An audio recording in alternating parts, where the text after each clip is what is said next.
The desert wind carried more than dust through the streets of Clearwater that September morning in 1874. It carried the stench of failure, clinging to Silas Carter's worn cavalry coat like a second skin.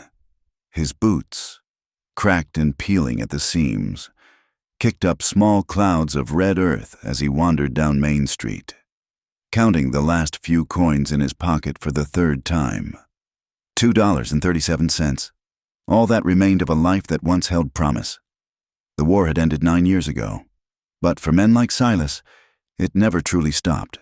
The Union had won, they said, but victory tasted like ash in the mouths of soldiers who came home to find their families gone, their farms burned, their futures erased.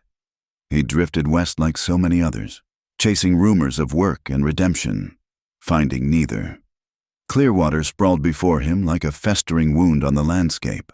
False-fronted buildings lined the street, their painted facades already peeling in the harsh sun. The Silver Dollar Saloon leaked piano music and laughter into the morning air, sounds that seemed to mock his poverty. Men with purpose strode past him without a glance. Ranchers, miners, merchants, all building something while he merely survived. His stomach gnawed at itself, empty since yesterday's meager meal of hardtack and jerky. The coins in his pocket might buy him breakfast, maybe even a drink to wash down the shame. But then what? Another day of begging for work that never came. Another night sleeping in the livery stable among the horses, breathing in the smell of hay and manure while dreaming of Virginia fields that no longer existed. A commotion near the old warehouse at the edge of town caught his attention. Men gathered there, their voices low but excited, like coyotes circling prey. Curiosity, that old soldier's instinct that had kept him alive through Antietam and Chancellorsville, pulled him toward the crowd. Fresh stock from the territory. Someone was saying. Apaches, mostly, some Comanche. Silas's jaw tightened. He'd heard whispers of such gatherings. Illegal auctions where captured Apache women were sold to brothels or wealthy ranchers looking for household servants. The practice was forbidden by federal law, but in towns like Clearwater, the law was whatever men with guns said it was. He should have walked away, should have spent his coins on food and moved on to the next town, the next disappointment. But something held him there. Perhaps the same stubborn streak that had made him enlist at 17. Convinced he could save the world. The warehouse doors swung open, and the crowd pressed forward. Against his better judgment, Silas followed. Inside, the air hung thick with tobacco smoke and the sour smell of unwashed bodies. Lanterns cast dancing shadows on the walls, making the scene feel like something from a fever dream. 3 women stood on a makeshift platform, their hands bound, their faces masks of defiance and fear. 2 appeared older, their eyes downcast, already broken by whatever horrors had brought them here. But the third, she couldn't have been more than 20 summers, with hair black as a moonless night falling past her shoulders. Her dress, once decorated with beadwork, hung torn and dusty, but she stood straight as a rifle barrel. When the auctioneer grabbed her arm to display her to the crowd, she didn't flinch. Instead, she lifted her chin and stared directly at the assembled men with eyes that burned like coal fire. "This one's special, gentlemen." The auctioneer, a greasy man named Polk, announced, "Young, strong, and spirited. She'll need breaking, but that's half the fun, ain't it?" Laughter rippled through the crowd, ugly and eager.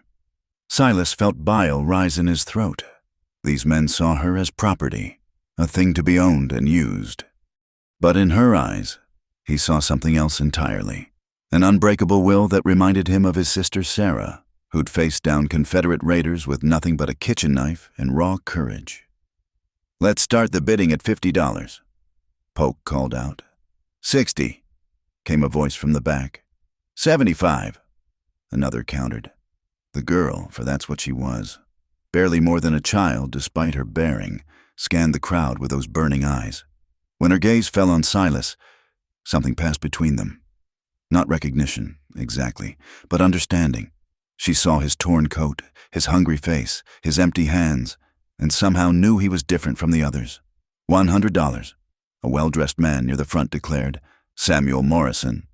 Silas recognized him, owned the largest ranch outside town and a reputation for cruelty that extended to all living things under his control. 120. Came another bid. Silas's hand went to his pocket, fingers closing around the coins. $2.37. Enough for breakfast, maybe a new shirt, certainly not enough to save anyone. But as Morrison smiled, anticipating his prize, Silas saw his sister's face again, saw every woman who'd suffered during the war while men played at being warriors. $200, he heard himself say. The warehouse fell silent. Every head turned to stare at the ragged soldier who could barely afford boots.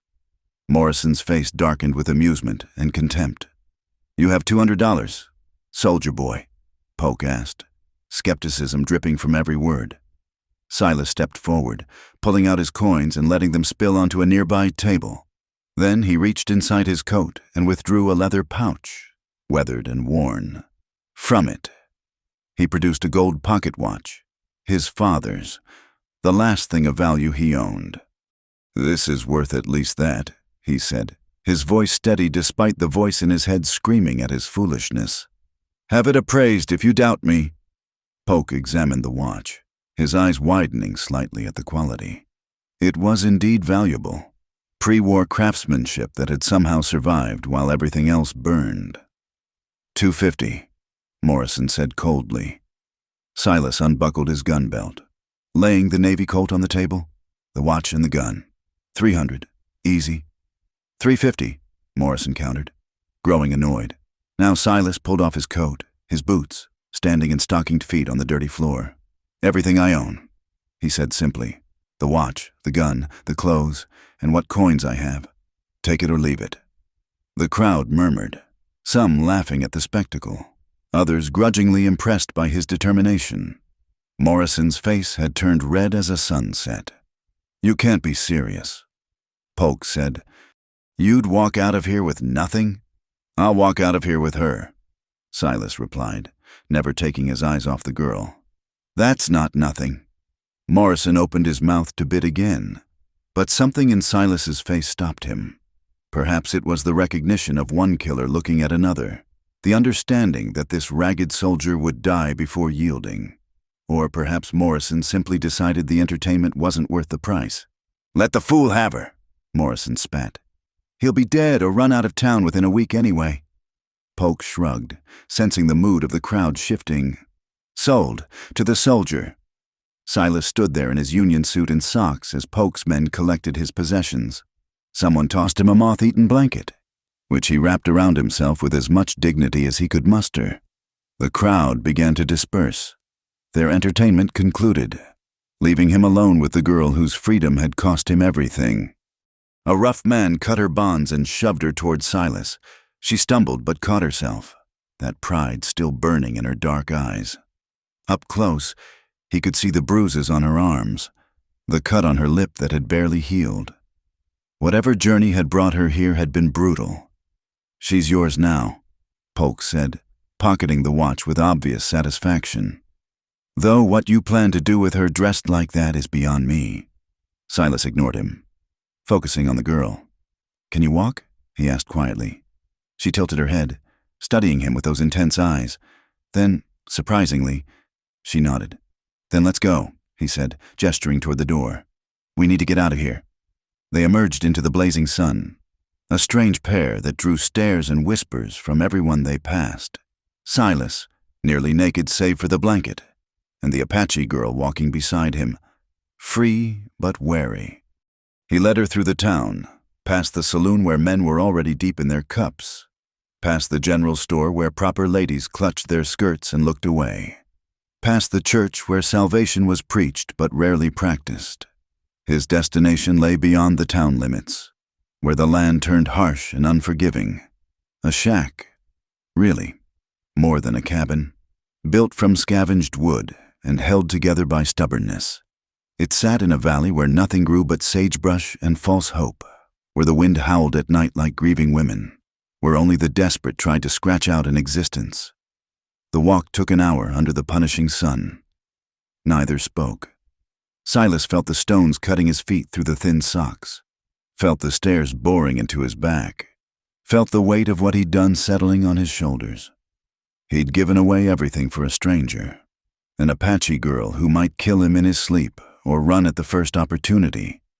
His father's watch, the gun that had saved his life more times than he could count, even his boots, all gone. The shack appeared like a mirage, wavering in the heat. It wasn't much. One room with a leaking roof, a stone fireplace that smoked more than it heated, a bed made from rope and hope. But it was shelter, and more importantly, it was far enough from town that they might be left alone. Silas pushed open the door, gesturing for the girl to enter. She hesitated at the threshold, perhaps wondering if she'd traded one prison for another. He could read the calculation in her eyes. This broken man in his underwear and blanket hardly seemed capable of keeping her here by force. "It's not much," he said, his voice hoarse from the walk. "But it's shelter. There's water in the barrel, some beans and flour in the cupboard.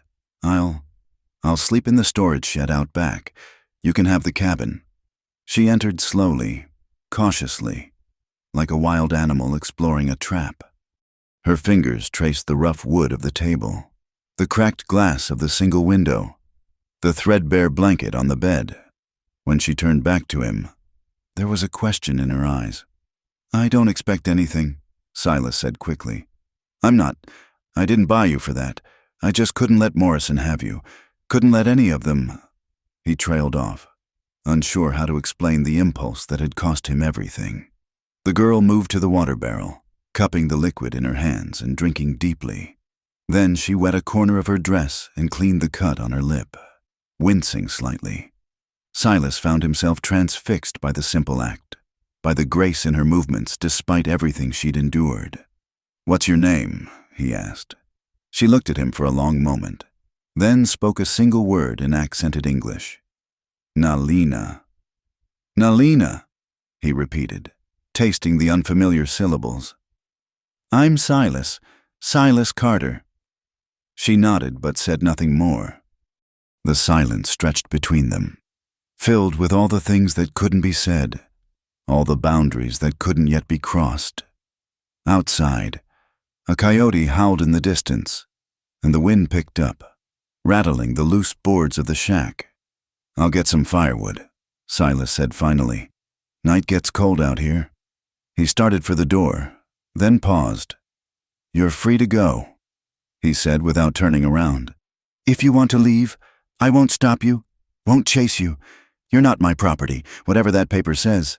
He didn't wait for a response, just walked out into the fading light, his feet already raw and bleeding. The storage shed waited, dark and cramped, filled with old tools and the smell of rust. He'd sleep there tonight and every night, giving her the cabin, the bed, the dignity of space. As he gathered scrub wood for the fire, Silas wondered what tomorrow would bring. He had no money, no gun, no way to work without boots. He'd saved her from Morrison, but for what? To starve together in this desolate valley? To face the inevitable retaliation when men from town came calling? But when he looked back at the cabin and saw smoke beginning to rise from the chimney, she'd started the fire herself. Something loosened in his chest. For the first time in years, since he'd found his family's farm burned and empty, he'd done something that mattered. Not for pay, not for glory, not even for survival, but because it was right. The desert wind howled around him, and somewhere in the gathering darkness, coyotes began their nightly chorus. Silas Carter, who'd entered the morning with $2 and change, ended it with nothing but the rags on his back and an Apache girl's freedom on his conscience.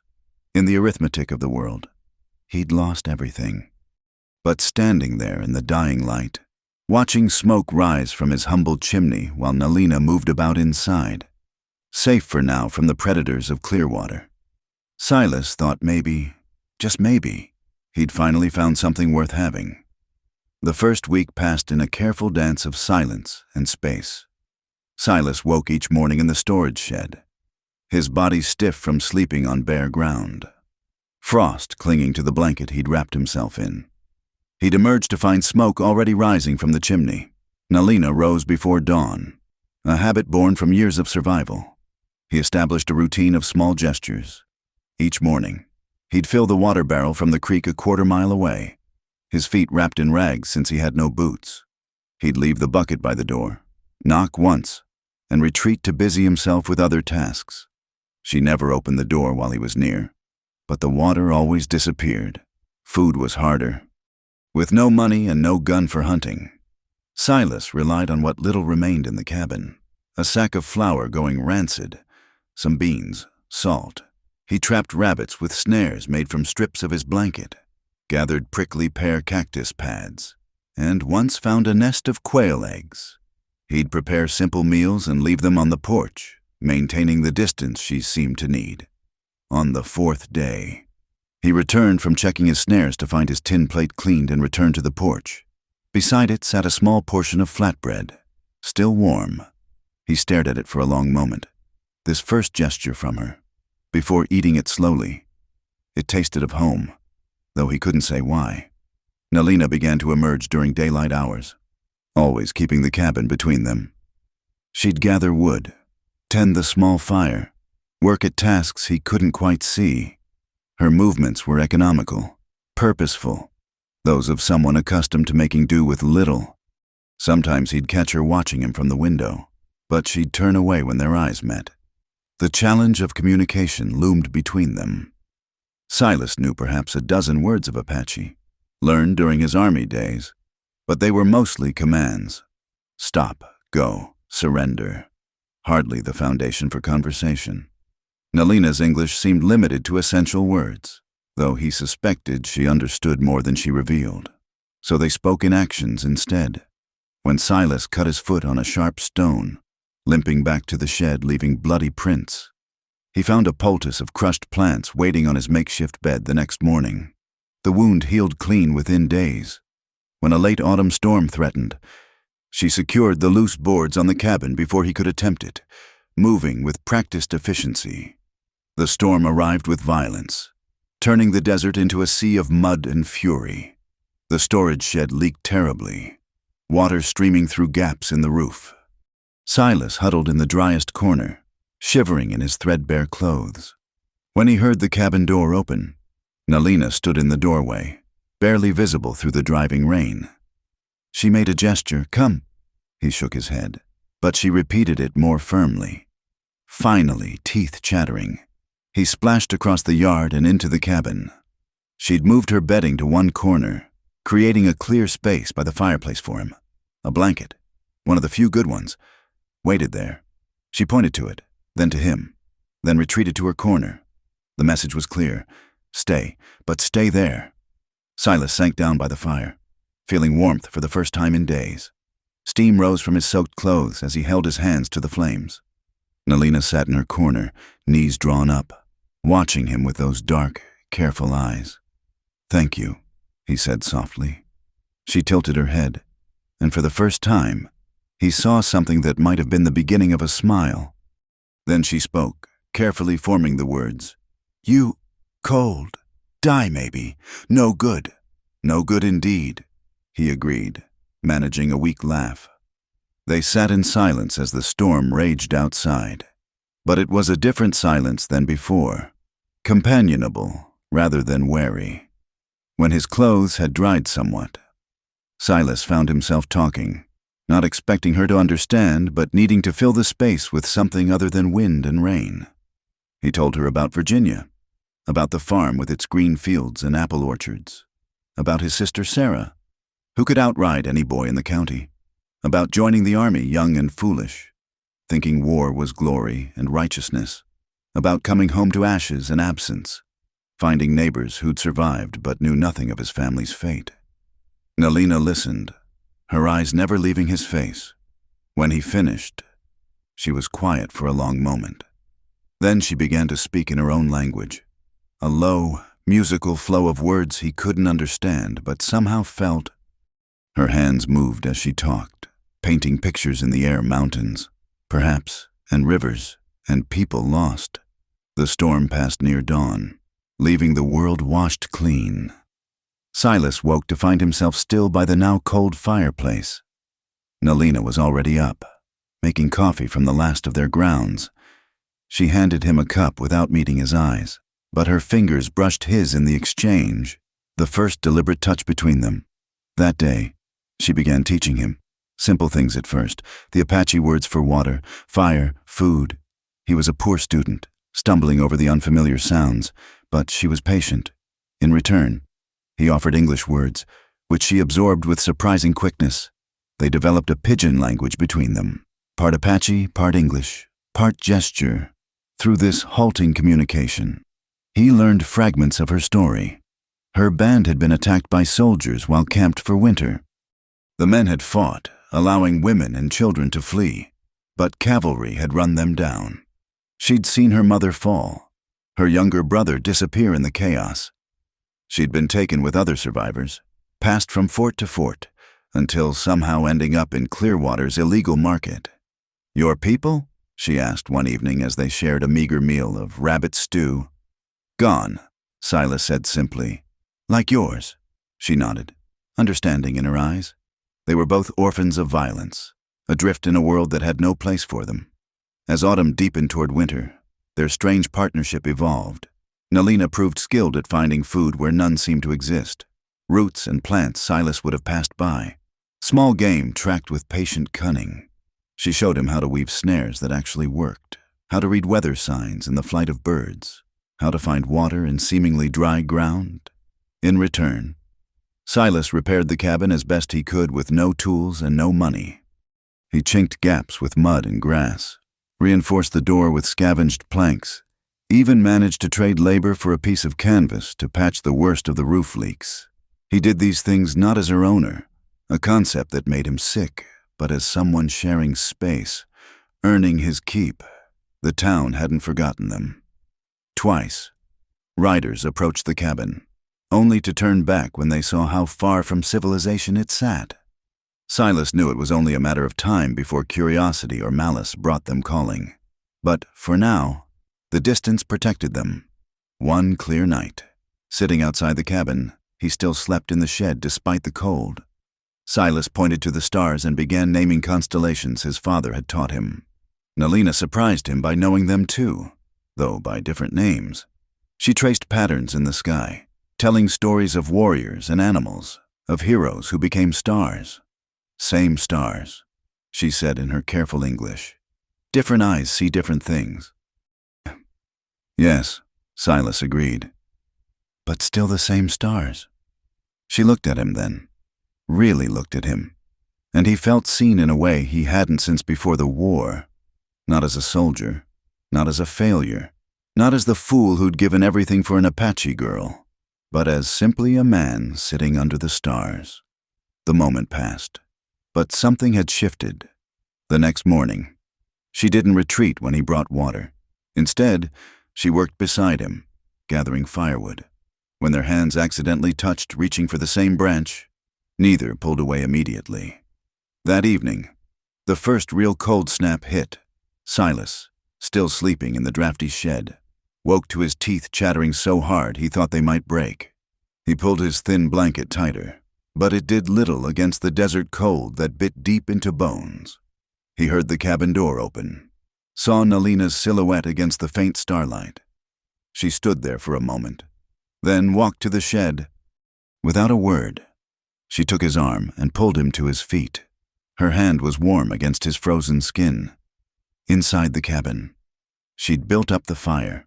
She pointed to the space by the hearth, then to him, her expression brooking no argument. This time, she didn't retreat to her corner but sat nearby, close enough that he could feel the warmth radiating from her body. "You say I am free," she said slowly. "But you die for pride? For what word? Proper. This not Apache way, not smart way." Silas wanted to protest, to maintain the careful boundaries he'd established, but the cold had sapped his will. He huddled by the fire, grateful beyond words. "Thank you," he whispered. She made a dismissive gesture. "No, we—" She searched for the word. "Survive. Together survive better than alone survive." As the fire crackled between them, Silas realized she was right. Whatever he'd thought he was doing, saving her, protecting her, maintaining some notion of honor, had become something else. They were two damaged souls trying to make it through winter in a harsh land. Everything else was pride and foolishness. Together survive, he agreed. She nodded, satisfied, and for the first time since he'd brought her here, she smiled, really smiled. It transformed her face, revealing the young woman beneath the survivor's mask. Silas found himself smiling back, feeling something in his chest that had been frozen since Virginia thawed just a little. Outside, coyotes howled in the darkness, and the cold wind rattled the patched windows. But inside the small cabin, warmed by fire and unexpected companionship, two people who'd lost everything began to discover that perhaps they'd found something worth keeping. The riders came on a frost-sharp morning in early December. Silas spotted the dust cloud first, 3 men approaching from the direction of town. His stomach tightened. Visitors meant trouble in a place this isolated. He moved quickly to the cabin where Nalina was grinding acorns into flour. "Company coming," he said in their mixed language. "Hide." Her eyes flashed with the old fear, but she shook her head. "No hide. Not anymore." Before he could argue, the riders were upon them. Samuel Morrison led them, his expensive coat and silver-studded saddle marking him as a man of means and meanness. Beside him rode Jake Tanner, who ran the livery stable, and a younger man Silas didn't recognize. "Well, well," Morrison said, not bothering to dismount. "The fool soldier and his squaw, still playing house. I see." Silas stepped forward, placing himself between the riders and the cabin. "State your business, Morrison." "My business?" Morrison laughed, ugly and sharp. "I'm here to make you an offer, Carter, a generous one, considering your circumstances." The younger rider shifted nervously. Up close, Silas could see he was barely out of his teens, with the soft look of someone who'd never missed a meal. "I'm listening," Silas said, though he knew nothing good would come of this. $500, Morrison said, producing a leather pouch heavy with coin. "For the Apache girl. Cash money. More than double what you paid for her. She's not for sale." Morrison's smile didn't reach his eyes. "Everything's for sale. Carter, you're squatting on land that belongs to the Clearwater Cattle Company, my company. One word from me, and the sheriff runs you off. Then where will you go? How will you eat? Winter's coming hard, and you don't even have boots." Silas felt Nalina move beside him, her presence warm and solid. "The answer's no." $700, Morrison countered. "That's more money than you'll see in a lifetime. Soldier boy, take it and start fresh somewhere else. Buy yourself some dignity." "I said no." Morrison's face darkened. "You don't seem to understand your position. That girl, she's property of someone important. Maybe a chief's daughter, maybe more. There are people willing to pay handsomely for her return, or for her company. You're standing between powerful men and their desires. That's a dangerous place to be." Jake Tanner spoke up, his voice carrying false concern. "Be reasonable, Silas. Take the money. Nobody needs to get hurt." The young rider remained silent, but his hand rested on his pistol grip. Amateurs tell nervous and likely to do something stupid. "Gentlemen," Silas said, his voice carrying the calm he'd learned before battle, "I believe it's time for you to leave." Morrison leaned forward in his saddle. "I'm trying to be civilized about this, but one way or another, I'll have what I want. You can take the money and walk away. Or—" He let the threat hang. That's when Nalina stepped fully into view. She'd changed from her worn dress into something else, an Apache war shirt she must have hidden, decorated with beadwork that caught the morning sun. Her hair was pulled back, revealing the proud lines of her face. She looked every inch what Morrison had suspected. Someone important, someone valuable. She spoke in clear, accented English. "I am Nalina, daughter of Dasoda Hai. My father led 300 warriors before your soldiers killed him. My mother was medicine woman before your bullets found her. I am not property. I am not for sale. This man," she gestured to Silas, "gave all he had so I would not be slave. I stay because I choose. You leave now, or learn why Apache women are buried with weapons." The silence stretched taut as a bowstring. Morrison's horse shifted nervously. sensing its rider's anger. The young rider's hand tightened on his pistol. "You threatening me, girl?" Morrison asked softly. "I speak truth," Nalina replied. "Truth is not threat, is promise." Silas saw the moment Morrison decided on violence. The man's shoulder tensed, hand moving toward his coat, without thinking. Silas grabbed a splitting axe leaning against the cabin wall, the weight familiar in his hands. "First man to clear leather dies," he said conversationally.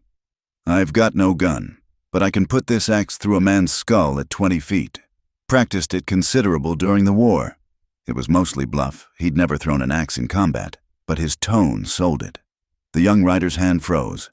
Jake Tanner carefully raised both hands to his saddle horn. Morrison's jaw worked like he was chewing something bitter. "You're making a mistake, Carter, both of you." "Wouldn't be my first," Silas replied. "Now get off my land." "Your land?" Morrison laughed. "You don't own nothing, soldier boy. You're squatting, and squatters got no rights." "Maybe not," Silas agreed. "But I've got this axe and the will to use it. That counts for something." Morrison wheeled his horse around. "This isn't over. You remember that when winter really bites and your belly's empty. You remember that when men come in the night, you could have had money and safe passage. Instead, you've got a target on your back." They rode off in a cloud of dust and threats. Silas didn't lower the axe until they were specks on the horizon. His hands shook then, adrenaline and anger making his muscles twitch. "You should have taken money," Nalina said quietly. "Now trouble comes." "Trouble was always coming," Silas replied. "Men like Morrison don't take no for an answer." She studied him with those dark eyes. "Why you not take? $700, much money. Could go far away." Silas set down the axe, suddenly exhausted. "Would you have gone with me if I'd taken it?" "No," she said simply. "Would run, find my people maybe, or die trying." "Then there's your answer." She moved closer, close enough that he could smell the sage smoke in her hair. "But why? Why choose nothing over something?" He struggled to find words for what he felt. "My whole life. I've watched people get bought and sold, during the war, before the war. Human beings turned into property, into things. I've done terrible acts in the name of ending that, and here I am in a place where it still happens, where men like Morrison think they can own another person just because they have money." He met her eyes. "I gave everything I had to break that chain for you. Taking his money would forge it again." Nalina was quiet for a long moment. Then she reached out and touched the scar on his hand. A souvenir from Gettysburg. "You strange man, Silas Carter. So I've been told. Strange, but good. Maybe stupid good, but good." Despite everything, he found himself smiling. "Stupid good, I like that." That afternoon, they prepared for siege. Nalina showed him how to make Apache war clubs from sturdy branches and stones. They gathered what food they could find, filled every container with water, reinforced the cabin's defenses. As they worked side by side, Silas found himself stealing glances at her, the way she moved with deadly grace, the fierce concentration on her face as she worked, the unexpected moments when she'd hum some half-remembered song. "You really a chief's daughter?" he asked as they secured the shutters. She paused in her work. "Does it matter?" "No, just curious. My father led our band, yes, but Apache not like white man chief. He led because people chose to follow, because he was wise and brave." Her voice caught slightly. "Was? I'm sorry." She shrugged, but he saw the pain beneath the gesture. Many fathers dead, many daughters lost. This is the way now.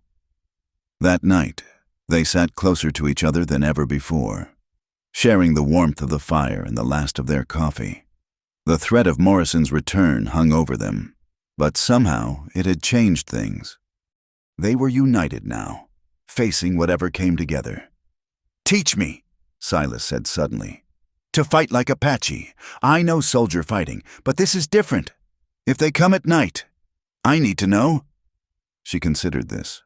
Apache fight to survive, not for honor. Strike fast, fade away, use land, use darkness, Use fear. Your people fight in lines, in open. We fight from shadows. Show me. She stood, graceful despite the small space. First, you move wrong. Too much noise, too much. Big, she demonstrated, flowing across the floor like water. See? Quiet, small, part of Earth, not separate from it. Silas tried to imitate her movement, feeling clumsy as a bear. She corrected his posture, his steps, her hands adjusting his shoulders, his hips. Each touch was practical, instructional. But Silas felt heat rise in his face nonetheless. Better, she said. Now, if man comes in dark. She moved behind him, quick as thought, her arm around his throat in a position that could kill if she applied pressure. Her breath was warm on his ear as she explained the technique. Silas's heart hammered, and not from fear. You try, she said, stepping back. He attempted the move, but she evaded easily, flowing away from his grasp. They practiced for an hour, attack and counterattack, until both were breathing hard. In one exchange, Silas managed to catch her wrist, pulling her off balance. They tumbled together, ending up on the floor with her pinned beneath him. Time stopped. Her eyes were wide, lips parted slightly. Silas could feel her heartbeat, rapid as a bird's. The space between them was nothing, a breath, a whisper. Her free hand came up to rest on his chest, and he didn't know if she meant to push him away or pull him closer. Silas, she whispered, his name strange and sweet in her accent. He rolled away, standing quickly, heart still racing. I'm sorry. I didn't mean. She sat up slowly, hair disheveled, something unreadable in her eyes. Is okay. We practice fighting, sometimes. She didn't finish the thought. The moment hung between them, charged with possibility and danger. Then, from outside, came the sound that chilled both their blood, horses. Many horses, moving without hurry, confident in their numbers. Silas grabbed the axe while Nalina armed herself with one of the war clubs they'd made. They moved to the windows, peering through cracks in the shutters. By moonlight, they could see them, at least a dozen riders, spreading out to surround the cabin. Not Morrison's men, Silas realized with a sinking heart. These moved like soldiers, professional and organized. Rangers, Nalina breathed. Boundary rangers. They hunt Apache who leave reservation. But you're not on a reservation. You were. Doesn't matter. Apache off reservation is illegal Apache, dead or alive. Same payment. Silas's mind raced. Rangers meant authority, meant there'd be no talking their way out. They'd come for Nalina, and they wouldn't leave without her. A voice called out, stern and official. Cabin, this is Captain Marcus Reed, Territorial Rangers. We know you're harboring a fugitive Apache. Send her out, and there won't be trouble. Nalina gripped her war club tighter. I not go back. Die here first. Silas made a decision that would echo through both their lives. Then we fight together. She looked at him, and in her eyes he saw surprise, gratitude, and something deeper. Together, she agreed. Last chance. Cabin, Reed called. Send out the Apache, or we're coming in. Silas took position by one window, Nalina by another. Their weapons were pitiful against armed rangers, but they'd made their choice. As the riders began to close in, Silas found himself oddly at peace. He'd spent years drifting, purposeless, waiting to die. Now, defending this fierce woman's freedom, he finally felt alive again. Whatever happens, he called to her across the cabin, I want you to know, buying your freedom was the best money I never had. Despite everything, she laughed, wild and free. Stupid good man. We see sunrise together or see ancestors together. Either way, together. Then the Rangers charged, and the night exploded into violence. The first Ranger through the door caught Silas's axe handle across the jaw, dropping him like a felled tree. Nalina moved like smoke, her war club finding the second man's knee with a crack that made him scream. But there were too many, and they had guns. Hold fire, Captain Reed shouted as his men poured in. I want them alive. The cabin became a battlefield of close-quarters chaos. Silas fought with the desperate fury of a cornered animal, using his size and strength to grapple with rangers trying to get clear shots. Nalina was everywhere and nowhere, using the Apache fighting techniques she'd tried to teach him, striking and fading, using the dim light and tight space to her advantage. But numbers tell, as they always do. A rifle butt caught Silas in the ribs, driving the air from his lungs. As he doubled over, rough hands seized his arms. He watched helplessly as 3 rangers finally cornered Nalina, though she bloodied 2 of them before they wrestled her to the ground. Captain Reed entered last, stepping over his groaning men with disgust. He was a lean, weathered man with cold gray eyes and the bearing of someone who'd been giving orders so long he'd forgotten how to hear no. 7 of my men injured for 1 Apache girl and a drunk soldier, he said. Hardly seems worth it. I ain't drunk, Silas wheezed, still fighting for breath. Reed studied him. No, I suppose you're not. That almost makes this worse. A sober man should know better than to harbor fugitives. She's not a fugitive, Silas protested. I bought her legal at... He stopped, realizing the trap. At an illegal slave auction? Reed finished. Yes, we know all about Polk's little side business. He's already on his way to federal prison. As for you... He turned to Nalina, who glared at him with unbroken defiance despite the blood trickling from her split lip. You match the description of an Apache woman who escaped from the San Carlos reservation 3 months ago, wanted for theft and assault on a federal agent. Lies, Nalina spat. Never at San Carlos? Never. Reed shrugged. Doesn't matter. You're Apache. You're off reservation. That makes you a fugitive. The law is clear. The law is wrong, Silas said. Maybe so, Reed agreed surprisingly. But it's still the law, and I'm sworn to enforce it.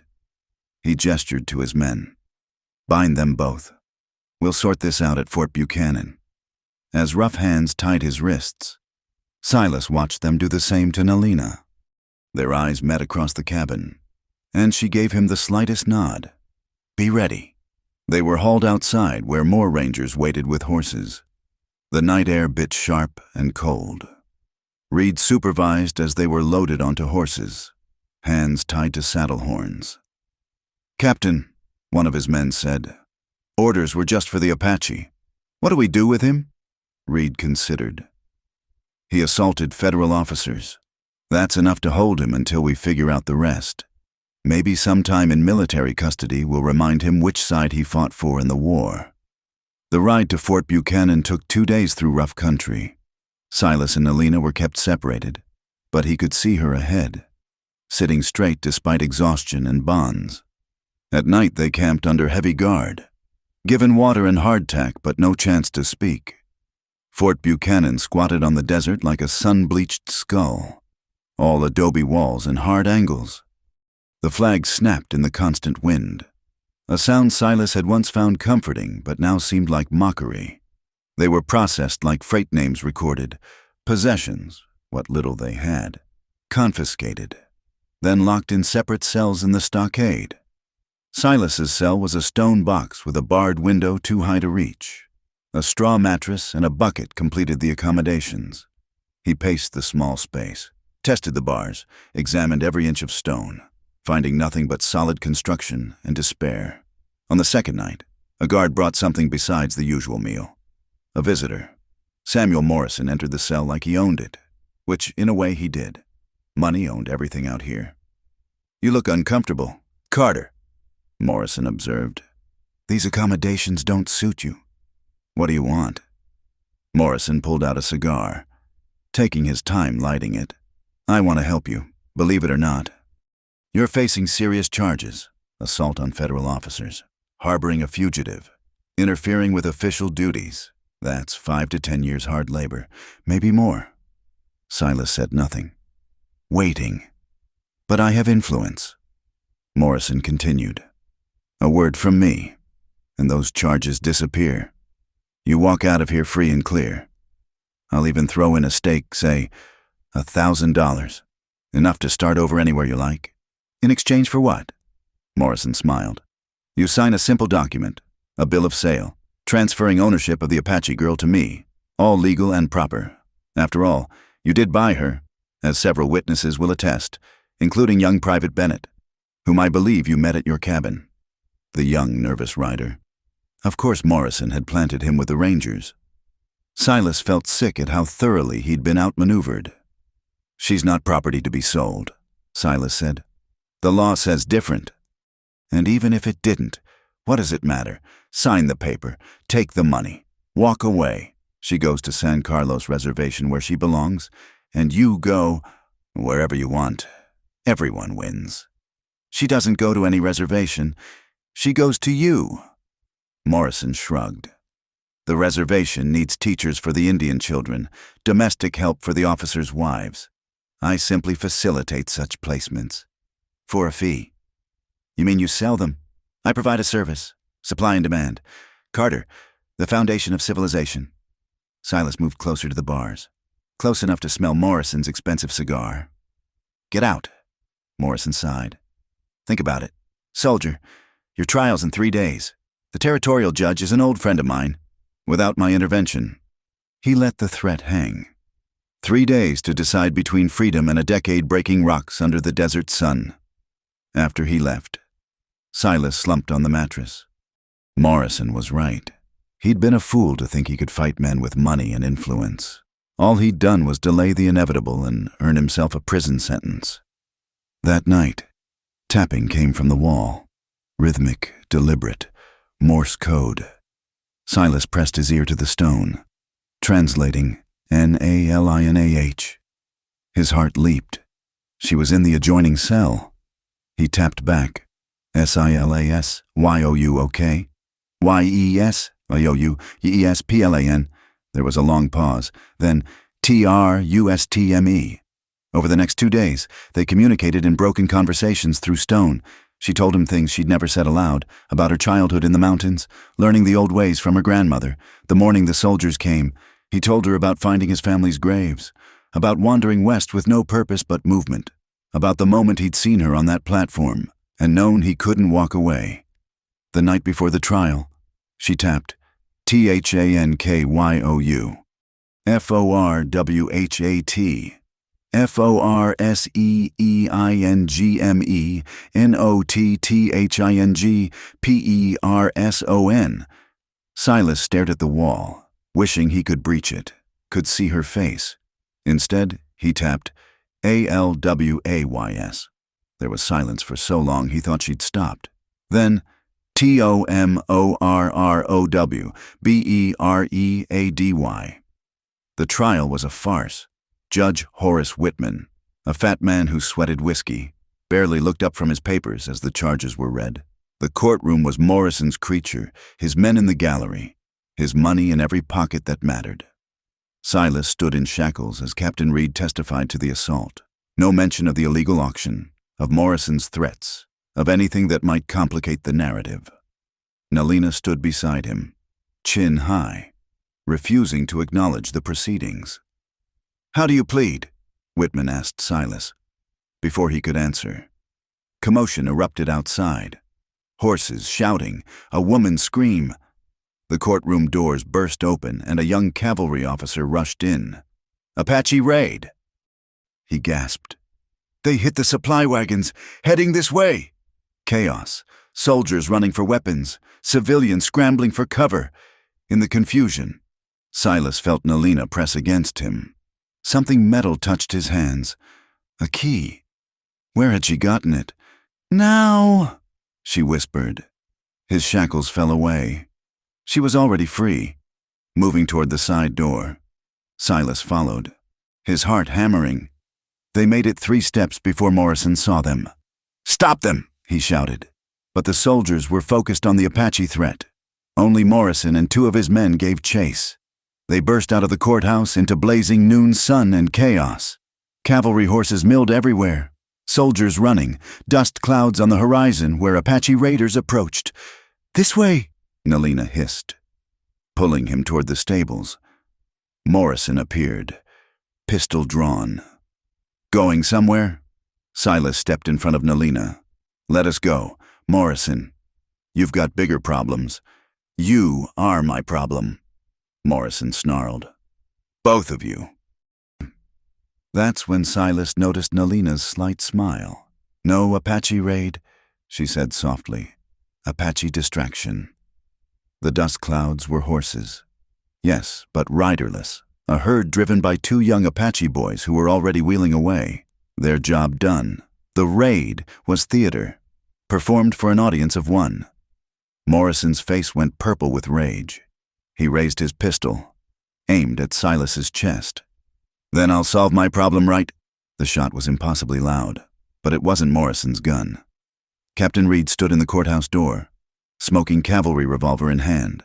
Morrison looked down at the spreading red stain on his expensive shirt.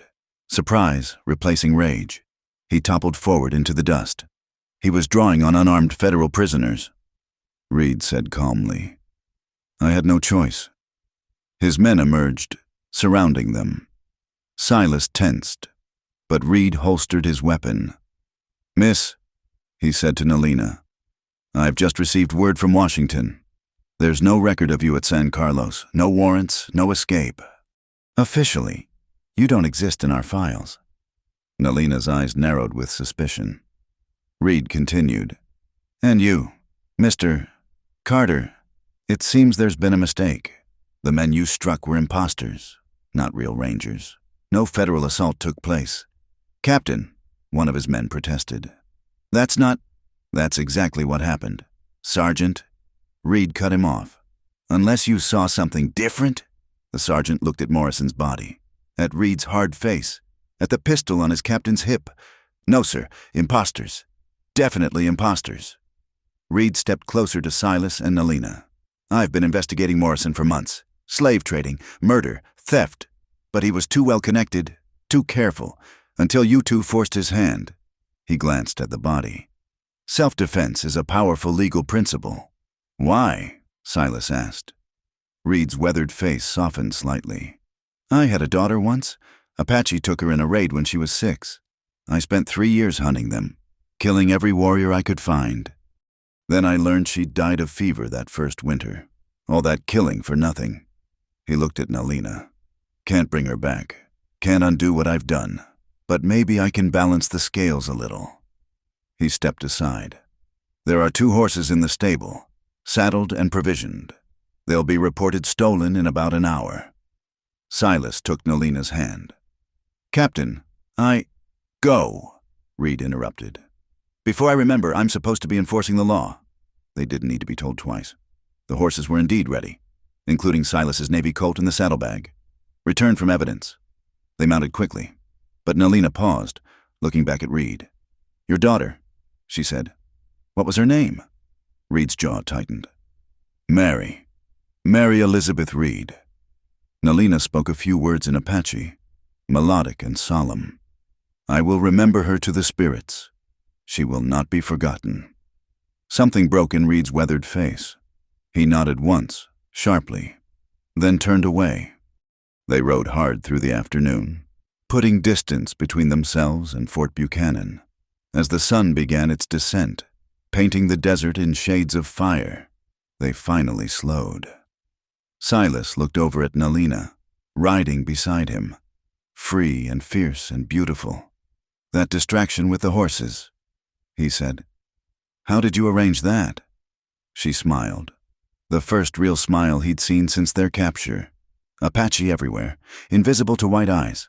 Some work in fort cooking, cleaning. They remember me. Remember my father. One guard. He brings food. His woman is my mother's cousin. The key? Baked in bread. Old trick." Silas laughed, really laughed, for the first time in longer than he could remember. And Morrison thought he was so clever. Dead men often think they were clever. Nalina observed. They made camp as stars emerged, building a small fire in a sheltered canyon. Sitting close for warmth, shoulders touching, they watched the flames dance. "What now?" Silas asked. "Now we are free," she said simply. "Both of us. No chains, no papers, no men with guns saying we belong here or there. Together?" She turned to look at him, firelight dancing in her eyes. "You would stay with me, even now, when no law or purchase binds us?" "Nalina," he said, "I've been a soldier, a farmer, a drifter, I've been a lot of things, but standing in that courtroom, thinking Morrison might take you away, I knew I'd rather die than let that happen. Not because I bought your freedom, but because—" He struggled for words. "Because you've given me mine." She was quiet for a long moment. Then she reached up, touched his face with gentle fingers. "Stupid good man," she whispered. "My stupid good man." When she kissed him, it was like coming home to a place he'd never been but always belonged. Under the vast desert sky, beside a small fire in a nameless canyon, two souls who'd been broken by the world found in each other something whole. They rode south through lands that changed like a dream, red rock canyons giving way to juniper forests, then opening into vast grasslands that rippled gold in the winter sun. For 2 weeks they traveled, sleeping under stars, hunting rabbit and deer, finding water in hidden springs Nalina seemed to know by instinct. "My people traveled these paths for generations," she explained one evening as they camped beside a creek lined with cottonwoods. Each water source, each safe camping place, passed down in stories and songs. Silas watched her work, building their fire with practiced efficiency, her movements sure and graceful. They'd fallen into an easy rhythm, working together without need for many words. During the days they rode side by side, Nalina teaching him to read the land's subtle signs. At night they slept close, but not yet together, still navigating the boundaries of what they were becoming. The first abandoned trading post they found was a godsend, rough shelter and a cache of supplies left by travelers. They decided to rest the horses for a few days, and Silas used the time to teach Nalina to shoot his recovered Navy Colt. "Like this," he said, standing behind her, adjusting her grip. "Firm, but not tight. The gun should feel like part of your arm." She leaned back against him slightly, and he caught his breath. Since their kiss by the fire, they'd shared others, soft touches in passing, hands held while riding, moments of closeness that promised more. But something held them back. Perhaps the knowledge that once crossed, that line would change everything. "I see him," she said quietly, sighting down the barrel at the tin can they'd set up. "In my dreams, Morrison still chases us." "He's dead," Silas reminded her. "Can't hurt us now. Dead men leave echoes." She squeezed the trigger, the shot going wide. "More will come. Men who think Apache women are prizes to be taken. Men who see profit in suffering." Silas wrapped his arms around her from behind, ostensibly to correct her stance, but really just to hold her. "Then we'll face them together." She turned in his arms, the gun forgotten. "Together," she agreed, and kissed him with a hunger that made his knees weak. That night, as coyotes sang to the moon, she came to his bedroll. No words were needed. Under infinite stars, they made love with desperate tenderness, two scarred souls finding healing in each other's touch. Afterward, lying entwined, Silas traced the old wounds on her back marks from her capture and journey to Clearwater. "I would kill them all again," he said quietly. "Every man who hurt you." She caught his hand, brought it to her lips. "No more killing. We leave blood behind us. Ahead, only life." But the desert had other plans. They were 3 days out from the trading post when Silas spotted the dust cloud. His soldier's instinct screamed danger before his conscious mind processed what he was seeing. "Riders," he told Nalina. "Moving fast, following our trail." They spurred their horses, seeking higher ground. From a ridge, they could see them clearly. 5 men, well armed, riding with purpose. Silas recognized the type: bounty hunters, the kind who made their living on other people's misery. "There," Nalina pointed to a box canyon ahead. "We make stand there. That's a dead end. Trust me." They rode hard into the canyon, past ancient ruins crumbling in the walls, to where it narrowed to barely horse width. Nalina dismounted, speaking rapidly in Apache as she gathered specific plants growing in the shaded areas. "What are you doing?" "Old knowledge. Help me." Together they built a small fire, and she added the plants. Acrid smoke billowed up, making Silas's eyes water. She began to chant, low and rhythmic, as the smoke thickened unnaturally, flowing back down the canyon like morning fog in reverse. The bounty hunters entered the canyon confidently, but their horses immediately began to panic. The smoke reached them, and Silas heard coughing, cursing, men crying out in confusion. Through the haze, he saw them wheeling their mounts, fleeing back the way they'd come. "What was that?" he asked as the smoke cleared. Nalina smiled grimly. "Ghost smoke. Makes men see their crimes. They're dead. Those men won't follow us. Too busy running from themselves." They left the canyon by a different route, climbing a treacherous path Nalina knew from childhood raids. But their relief was short-lived. That night, making camp in a grove of palo verde trees, Nalina suddenly went rigid. "What is it?" "Listen." At first, Silas heard nothing unusual. Then it came, the absence of sound. No coyotes, no owl calls, no rustle of small creatures. The desert held its breath. "Apache?" he whispered. She shook her head slowly. "Worse, Comancheros. The mixed-blood raiders were the scourge of the frontier, taking slaves and scalps for Mexican gold. Allied to no one, an enemy to all. If they'd picked up the trail." "How many?" "Too many." Nalina's face was pale but determined. "They want me alive to sell. You they will kill slowly for sport. We must run." They rode through the night, pushing the horses dangerously hard. Behind them, signal fires bloomed on hilltops, the Comancheros marking their passage, calling in more riders. By dawn, their horses were stumbling with exhaustion. There, Nalina pointed to ruins ahead, not Apache, but older. Massive stone walls half buried in sand. Doorways that gaped like mouths. The old one's city. Comancheros fear it, say it's cursed. Is it? Only if you believe in curses.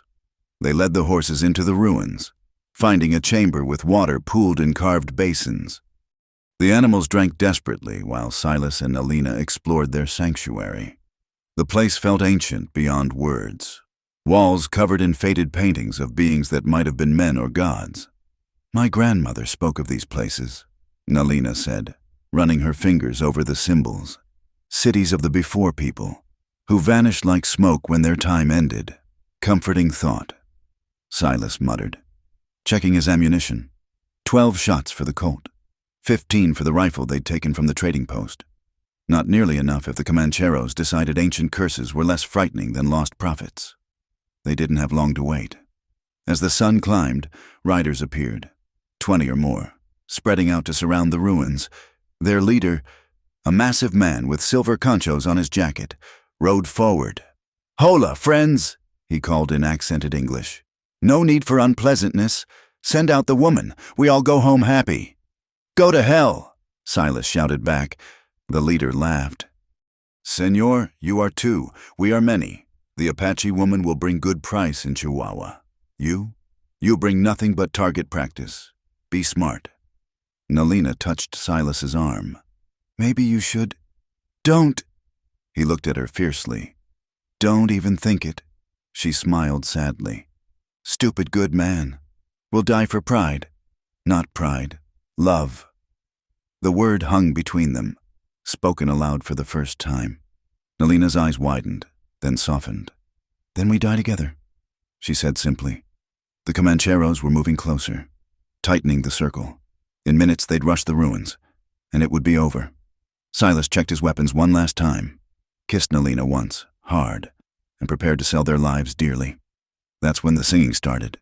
It came from everywhere and nowhere, echoing off ancient stone, Apache war songs, but also something else, older music that seemed to rise from the earth itself. The Comancheros' horses began to panic, rearing and fighting their riders. "What?" Silas began. "Shh." Nalina listened intently. "They come from hidden places in the ruins. Apache warriors emerged. Not many, perhaps a dozen, but moving with deadly purpose. The Comancheros, caught between the mysterious singers and very real rifles, milled in confusion. An old warrior approached their hiding spot. His face was weathered as ancient leather, but his eyes were sharp as obsidian. He spoke to Nalina in rapid Apache, and her face transformed with joy and disbelief. "Uncle," she cried, embracing him. He looked at Silas with those penetrating eyes, spoke in heavily accented English. "You are the white man who gave everything for my brother's daughter." "I am." "Then you are under our protection. Come. We leave before these dogs remember their courage." What followed was a running battle through twisting canyons and over harsh ridges. The Apache warriors used every trick of their desert homeland. False trails, ambush points, paths that seemed impossible until you were on them. By nightfall, they'd lost the Comancheros and reached the Apache camp hidden in a valley so well concealed Silas would have ridden past it unknowingly. The reunion was bittersweet. Nalina found cousins and childhood friends among the band, but so many were missing, dead or scattered to other groups. Her uncle, Victorio, was now chief of this remnant, trying to keep his people alive and free in an increasingly hostile world. "You must stay," he told them over the evening meal. "The white soldiers grow stronger, more numerous. Soon there will be no place for Apache to run. But here, hidden, we might survive." Nalina translated for Silas, watching his face. "He offers us place with the band, safety, home." Silas looked around at the Apache camp, women working hides, children playing despite everything, warriors standing guard. It was a community, a family, something he'd lost and missed desperately. But he also saw the weariness in every face, the knowledge that their way of life was ending. "What do you want?" he asked Nalina. She was quiet for a long moment. "I want my people to live, but I also want—" She took his hand. "I want future that holds more than hiding and running. I want to plant corn and see it grow. I want children who know more than fear. The territory's changing." Silas said slowly, "New towns, new laws, places where a mixed couple might build something. It won't be easy." "When has it been easy?" Victoria watched their joined hands, something sad but understanding in his ancient eyes. He spoke at length to Nalina, his words carrying weight and ceremony. She listened with tears running down her face. "He gives blessing," she translated. "Says the time of pure Apache life ends. Maybe survival means learning to walk in both worlds. He asks only that I teach our children the old songs, the true names of mountains, the stories of who we were. We'll teach them together." Silas promised. They stayed with the band for a week, long enough for Nalina to say proper goodbyes, for Silas to earn a measure of respect from warriors initially suspicious of any white man. When they left, Victorio gave them gifts: a rifle, ammunition, blankets, food. "Also this," he said, presenting Silas with an Apache war shirt, decorated with symbols of protection. "You are not Apache, but you are husband to Apache, father to Apache children someday. This makes you family." Silas donned the shirt solemnly, understanding the honor being given. Nalina translated the symbols: eagle for courage, mountain for strength, lightning for swift justice. "Where will you go?" Victorio asked. "Colorado territory," Silas replied. "Mining towns there need smiths, hunters, places too new to have old hatreds baked in. We'll find somewhere." The old chief nodded. "The spirits go with you. When the wild places are all gone, when Apache must choose reservation or death, remember us as we were, free." They rode out at dawn, Nalina looking back only once at her people, her past, her inheritance of sorrow and strength. Ahead lay uncertainty, a world hostile to their love, challenges they couldn't yet imagine, but they faced it together. No longer fugitives but partners, bound by choice rather than circumstance. 2 days into their journey, they paused at a spring to water the horses. Nalina dismounted and suddenly doubled over, retching into the sagebrush. "Are you ill?" Silas asked. Alarmed, she straightened slowly, one hand on her belly, a strange expression on her face. "Not ill. Life grows here, our child." Silas stared at her, joy and terror warring in his chest. A child, in this harsh land, with their uncertain future. "Are you angry?" she asked softly. He pulled her into his arms, holding her like she might disappear. "No, scared, maybe, but not angry. Never angry." He pulled back to look at her face. "We'll find a place, build something. Give this child a chance we never had." She smiled through tears. "Together, together," he agreed, and kissed her there by the spring while their horses drank and the sun painted the desert gold. And somewhere ahead, Colorado waited with its promise of new beginnings for those brave enough to claim them. The trail to Colorado stretched endlessly before them, each mile taking them further from Nalina's people and closer to an uncertain future. Her morning sickness grew worse, forcing them to travel slower, stopping frequently for her to rest in whatever shade they could find. 3 weeks into their journey, disaster struck. Silas was refilling their water at a stream when he heard the horses scream. He ran back to find Nalina on the ground, clutching her shoulder, blood seeping between her fingers. Their horses were gone, dust clouds marking their panicked flight. "Rattler!" she gasped. Spooked horses. But it wasn't snakebite bleeding through her fingers. Silas saw the arrow shaft protruding from her shoulder, heard the war cries echoing off canyon walls. Not Apache. The arrows were different, the cries in another tongue. "Utes," Nalina whispered. "Enemy of Apache. They see my clothes. Think I'm scout for war party." Silas scooped her up and ran for cover among the rocks. More arrows whistling past. He propped her behind a boulder and checked his ammunition. 8 shots in the Colt, 10 in the rifle. Not enough. "Can you speak their language?" he asked, tearing cloth to bind her wound. She shook her head weakly. "Some words. Not enough. They want Apache blood. Won't listen." The UTs were calling to each other, surrounding their position. Silas counted at least 6 voices, maybe more. He pressed the Colt into Nalina's good hand. "If they get past me—" "No!" She pushed the gun back. "We survive together or not at all." He kissed her forehead, tasting salt and fear. "Then we survive." The first Ute warrior who showed himself took a rifle bullet in the chest. The second dove back as Silas's shot sparked off stone. Then they came all at once. 5 warriors rushing from different angles.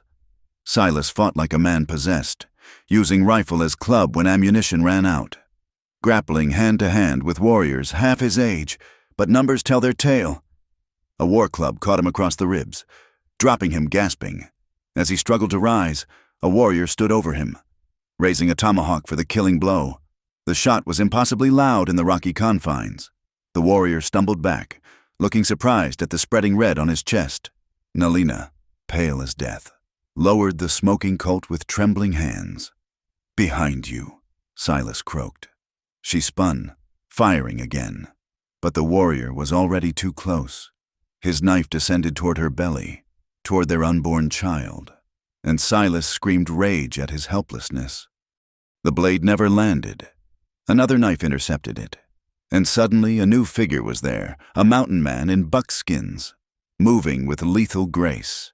He dropped the Ute warrior with brutal efficiency, then spun to face the others.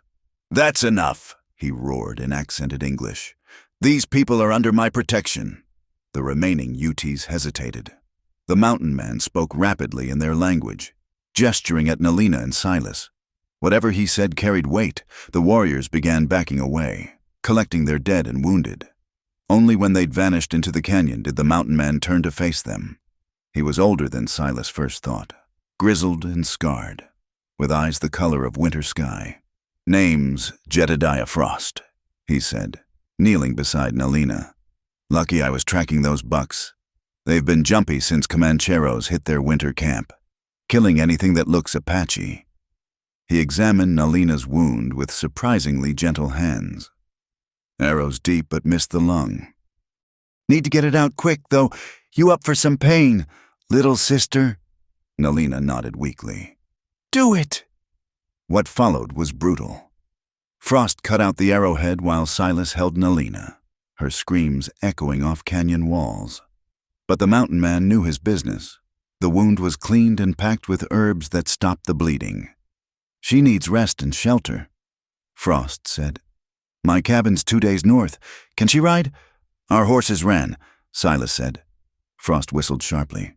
A mule appeared from the rocks, followed by 2 pack horses. "These'll do. Load her gentle-like." They traveled slowly. Nalina drifting in and out of consciousness, burning with fever. Silas rode beside her, holding her on the saddle, whispering prayers he hadn't said since childhood. Frost led them through hidden trails, talking constantly to keep Silas alert. "Been out here 20 years, he said. "Trapped beaver till they played out. Now I trade with everyone. Ute, Apache, Mexicans, whites. Man stays neutral, he stays alive." "Why help us?"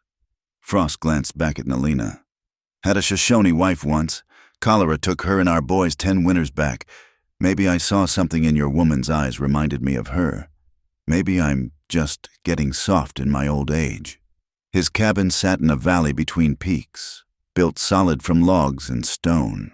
Inside was surprisingly comfortable furs, trade goods, even books.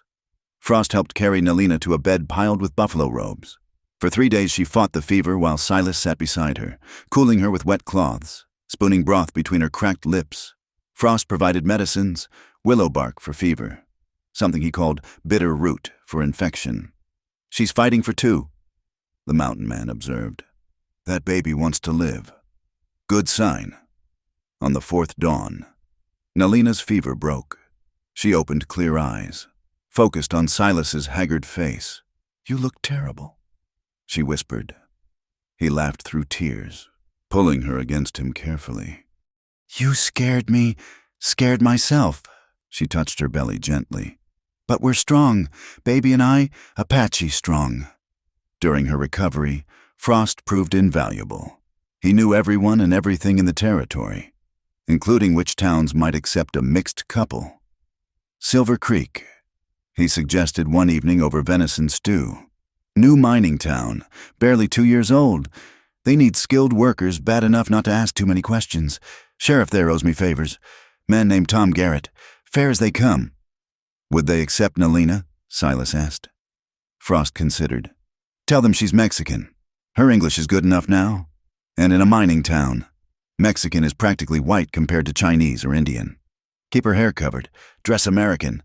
Most folks won't look twice." Nalina bristled. "Hide who I am? Survive who you are." Frost corrected gently. "Difference between private truth and public face. Your children will need that lesson too. Growing up between worlds." They stayed 2 weeks total while Nalina regained strength.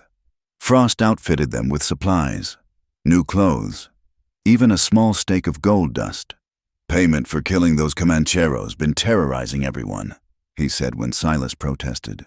"Word travels out here, that raid you survived, scattered them good. Folks are grateful." The morning they left, Frost pulled Silas aside. "That woman's special. Not just because she's pretty or tough, though she's both. She's got medicine in her, power. The old ones would call her a bridge soul, someone who connects worlds that don't normally touch. I don't understand." "You will. Take care of her, soldier, and when that baby comes, you bring them back to visit. I'll teach the little one to track and hunt proper."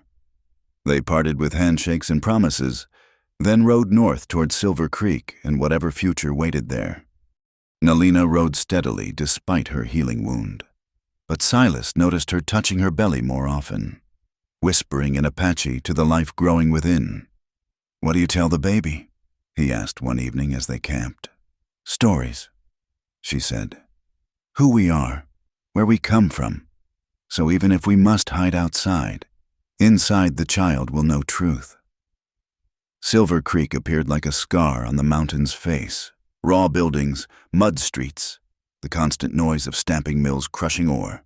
Men of every description filled the streets, miners black with dust, merchants in decent cloth, painted women calling from balconies, Chinese laborers, freed slaves, Europeans speaking a dozen languages.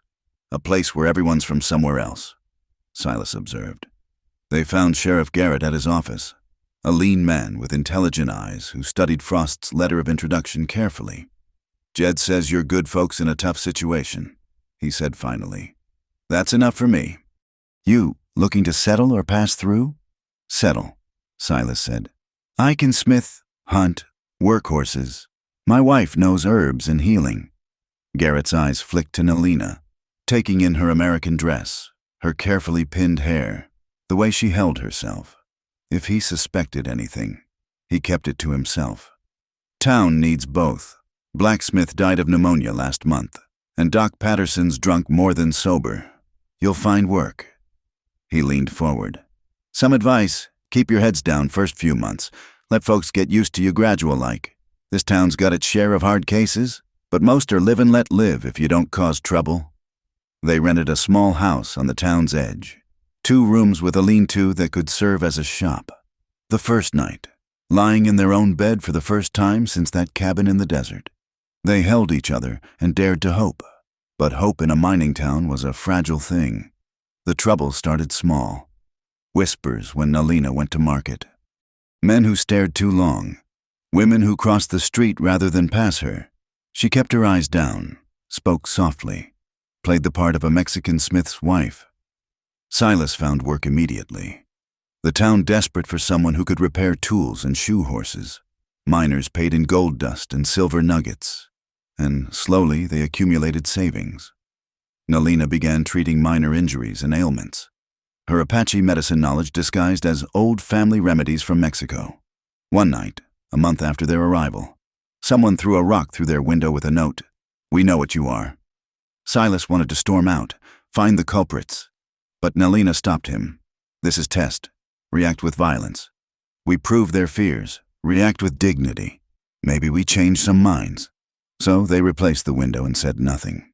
When someone poisoned their rain barrel, they dug a well. When the general store refused Nalina's custom, they traded with the Chinese merchants instead. Slowly, grudgingly, the town began to accept their quiet persistence. The turning point came during a bitter February blizzard. The mine collapsed, trapping 13 men. Doc Patterson was too drunk to help, and the injured were dying. Nalina didn't hesitate. She went to the mine head and began treating wounds with skill that couldn't be hidden. "Where'd you learn that?" demanded a miner's wife as Nalina set her husband's broken leg. "My mother was a healer," Nalina said simply. "She taught me. It wasn't a lie, just not the whole truth." By dawn, she'd saved 9 lives and eased the passing of 4 others. When Sheriff Garrett asked her directly if she had medical training, she met his eyes steadily. "Not from any white school, but knowledge is knowledge, wherever it comes from." He nodded slowly. "That it is, ma'am, that it is." After that night, the whispers changed tone. "That Mexican woman saved my Jim. She's got healing hands, whatever she is. Long as she helps folks, don't matter where she's from." Spring came late to the mountains, but when it arrived, Nalina was heavy with child. Silas had built a cradle with his smith's hands turned gentle, carving Apache protection symbols on one side and crosses on the other.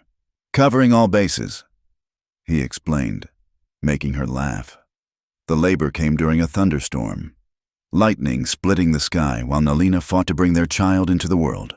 The midwife, a German woman named Greta, had agreed to help despite knowing the truth about Nalina's heritage. "Baby is baby," she'd said firmly. "I bring many into world. Color don't matter to God or me." Silas paced outside, flinching at every cry, until Greta ordered him in. "She needs you. Hold her hand. Give her strength." He'd seen death in all its forms, but watching Nalina struggle to create life was the most terrifying and magnificent thing he'd ever witnessed.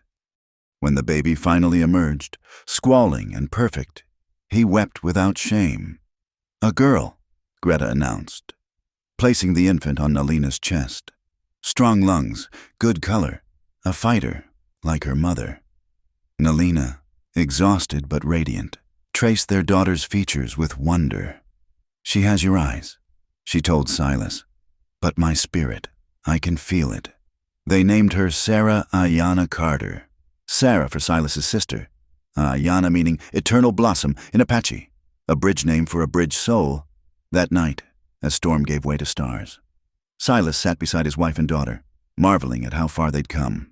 From that dust-blown auction to this moment of perfect peace, a journey measured not in miles, but in trust, earned and love deepened. "What are you thinking?" Nalina asked softly, the baby nursing at her breast. "That I'm the richest man in Colorado," he said, "maybe the world." She smiled, reaching for his hand. Stupid good man, my stupid good man. Outside their window, Silver Creek went about its rough business, but inside their small home, a family that shouldn't exist by any rule of their harsh world settled in for their first night together. Whatever tomorrow brought, prejudice, hardship, the ongoing challenge of living between worlds, they would face it as they had everything else, together. The fever struck Silver Creek in late summer, when the heat lay heavy on the mountain and the streams ran low. It started in the Chinese Quarter, but disease knew no boundaries. Within a week, dozens were sick. Doc Patterson, sober for once, did what he could, but he was one man against an enemy that killed indiscriminately. Nalina worked tirelessly, moving between sickbeds with Sarah strapped to her back. The baby, now 6 months old and alert to everything. She mixed Apache remedies with what medical knowledge she'd gleaned from helping Patterson, creating treatments that seemed to help where conventional medicine failed. Silas tried to make her rest. "You'll wear yourself down to nothing. People are dying," she said simply. "I have knowledge. To not use it is worse than murder." But even her strength had limits. On the 8th day of the outbreak, she collapsed at a patient's bedside. Silas carried her home, his heart hammering with terror as he felt the fever burning through her skin. "Not the sickness," she managed to whisper. "Too tired. Just too tired." He put her to bed, took Sarah from her back. The baby fussed, wanting her mother. But Silas walked her around the small house, singing half-remembered lullabies from his own childhood. Outside, he could hear the town's suffering coughs echoing from open windows, the creak of wagons carrying the dead. For 3 days, Nalina drifted in and out of consciousness. Silas tended her as she'd tended others, spooning willow bark tea between her lips, cooling her with wet cloths. Greta, the midwife, came when she could, but she was overwhelmed with the sick.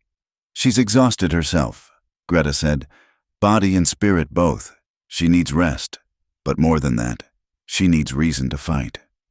On the 3rd night, with Nalina barely breathing and Sarah crying inconsolably, Silas did something he'd never imagined. He sent word to the Apache camp, to Victorio, begging for help. The messenger was Tom Birdsong, a half-breed scout who sometimes brought news between worlds. He listened to Silas's desperate plea, looked at the dying woman who'd saved so many, and nodded. "I'll ride fast," he promised. "But Apache don't come to white towns easy, too much blood between. Tell them," Silas struggled for words. "Tell them she's teaching our daughter the old songs, but she needs to live to finish the teaching." Birdsong rode out that night. Silas sat by Nalina's bed, holding Sarah, whispering stories to them both about Virginia apples and Apache stars, about warriors and farmers, about all the different ways people could be brave. Near dawn on the 5th day, Silas heard horses. He looked out to see 3 Apache riders at the edge of town, Victorio among them. Sheriff Garrett was already there, hand on his gun, but not drawing.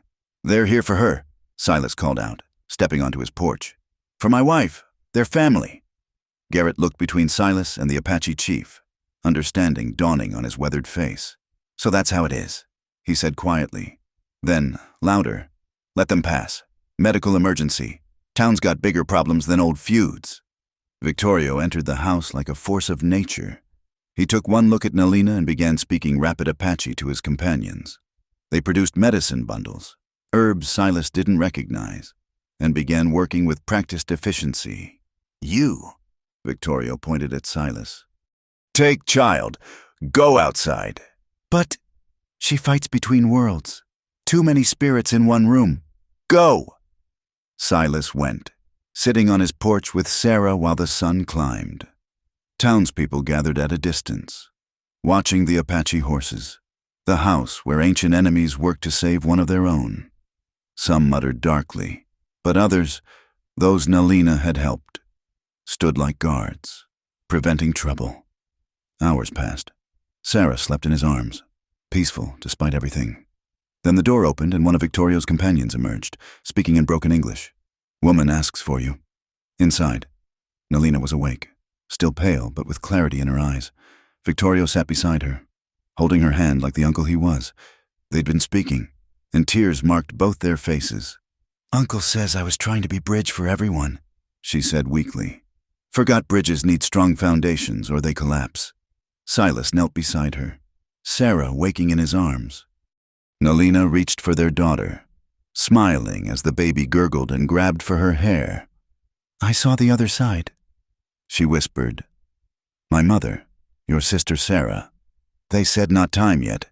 Too much work here." She looked at Victorio. "Uncle brings offer?" The old chief spoke carefully. "The band moves to Mexico for winter. Safe there, away from soldiers. You could come, rest, heal, be Apache again for a time." "All of us?" Silas asked. Victorio studied him. "You wear the shirt I gave. You father Apache child, not Apache, but family." The word clearly cost him, but he said it firmly. Silas looked at Nalina. "What do you want?" She was quiet, looking between her uncle and her husband, her past and future. "I want to live," she said finally. "Want to see Sarah grow. She squeezed both their hands. "Want to heal right, so I can help heal others." They left that evening, Silas closing his smithy with a sign. "Gone for family emergency. Return in spring." Sheriff Garrett shook his hand, said nothing about the Apache riders waiting at town's edge. "You come back," Garrett said. "Town needs you, both of you." The journey to Mexico took 2 weeks, traveling at night, resting by day. Nalina rode with Silas, 2 weeks still to manage alone, while Sarah traveled in a cradleboard on Victorio's horse, the old warrior surprisingly gentle with his grandniece. The Apache camp in Mexico's Sierra Madre Mountains was a revelation. Here, away from U.S. soldiers and territorial rangers, the band lived more freely. Children played without fear. Women worked hides and gathered food without constantly watching for attack. "This is how it was," Nalina told Silas one evening as they watched Sarah crawling on a blanket. Apache children teaching her their games, before the wars grew so fierce. Nalina healed slowly but steadily. The medicine people worked with her daily, not just healing her body, but what they called her spirit strength. Silas watched, fascinated. As they performed ceremonies he couldn't fully understand but could feel the power of. "She gave too much," one elderly woman explained through Nalina's translation. "Healers must learn to protect themselves, or they pour out like water until nothing remains." Silas found his own place in the camp. His smithing skills were valued, and he learned Apache ways of working metal. The warriors, initially suspicious, gradually accepted him as they saw his devotion to Nalina and Sarah. One night, 3 months into their stay, Victorio invited Silas to sit with the men around the council fire, through a translator. The chief spoke. "We are dying people. Not today, not tomorrow, but soon. The whites are too many. Their weapons too strong. Their hunger for land too great. Some say we should die fighting. Others say surrender. Go to reservations. Become tame Indians begging for handouts." He looked at Silas directly. "You show different path. Not Apache becoming white or white becoming Apache. Something new." "I'm just a man who loves a woman," Silas said. "Yes, but that woman is bridge between worlds, and your child will be bridge even more. This matters. When Apache are only memory, when reservations have killed our spirits, children like yours will carry what remains of us forward." The pronouncement hung heavy, prophecy and burden combined. Later, lying beside Nalina under stars that looked the same in Mexico as in Colorado, Silas shared the chief's words. "He sees truly," Nalina said quietly. "Already I watch Sarah and see both worlds in her. She reaches for eagle feathers and cross both, laughs at Apache jokes and American songs. Is it fair to her, growing up between—" Nalina turned to face him. "Was it fair that you lost your family? That I lost mine? Fair is not word for this world, but we give her what we can, roots in 2 soils, wings to fly between, more than either of us had." Winter in the Sierra Madres was mild compared to Colorado. Sarah learned to walk on Apache land, her first words a mix of English and Apache that made both parents laugh. Nalina regained her strength, but more importantly, Learned from the medicine people how to heal without depleting yourself. Like banking fire, she explained to Silas. Keep core hot but contained. Draw from it without letting it consume the wood too fast. As spring approached, decision time came. The band would move deeper into Mexico, away from increasing U.S. military patrols, or Silas and Nalina could return to Silver Creek, to the life they'd begun building. "What's there for us?" Nalina asked one evening as they watched Sarah play. "A chance," Silas said. "To be more than refugees, to build something lasting.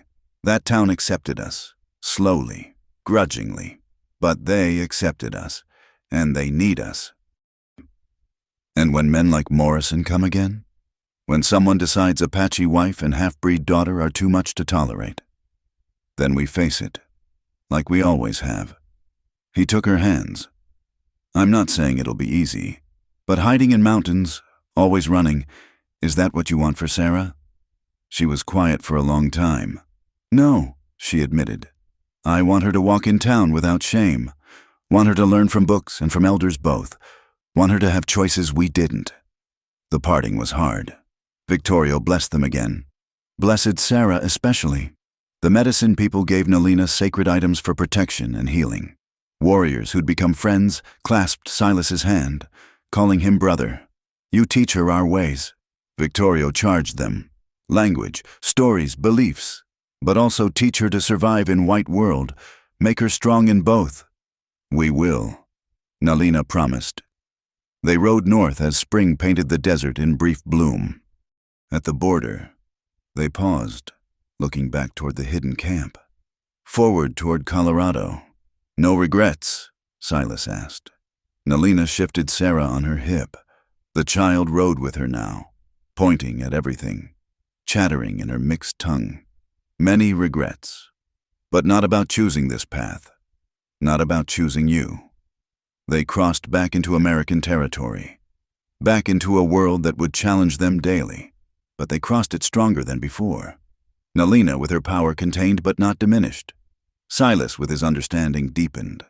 Sarah with her innocent confidence that all people were simply people. 2 weeks later, they crested the rise above Silver Creek. The town looked exactly the same.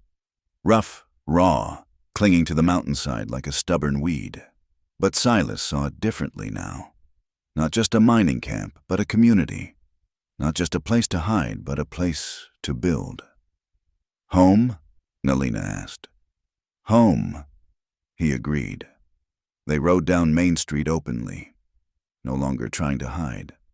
People stopped to stare at Nalina in her mix of American dress and Apache ornaments, at Silas in his worn travel clothes, at Sarah waving cheerfully at everyone. Sheriff Garrett stood outside his office, watching their approach. When they drew even, he stepped into the street. "Mrs. Carter," he said, tipping his hat. "Glad to see you looking well. Town's had 3 births go bad while you were gone. Doc Patterson's been asking after you daily. I'll go see him tomorrow," Nalina promised. "Good."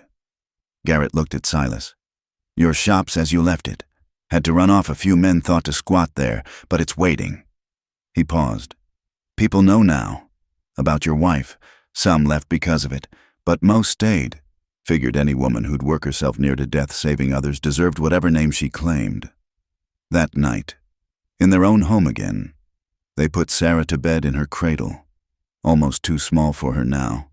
The house smelled musty from months empty, but it was theirs. "We made it," Silas said, wonder in his voice. "Made it back," Nalina corrected. "Now the real work begins, building a life where Sarah can be proud of both bloods, where others like her might find welcome." "Together?" he asked, though he knew the answer. "Together," she confirmed. "Always together. Outside, Silver Creek went about its rough business, but inside, a family that had traveled to the edge of death and back settled in for their first night home. Tomorrow would bring challenges. It always did. But tonight, they were whole. They were home, and they were together. It was enough. It was everything. 5 years passed like seasons in the mountains. Sometimes harsh, sometimes gentle, always changing. Silver Creek grew from rough mining camp to proper town, with a school, 2 churches, and even a small library.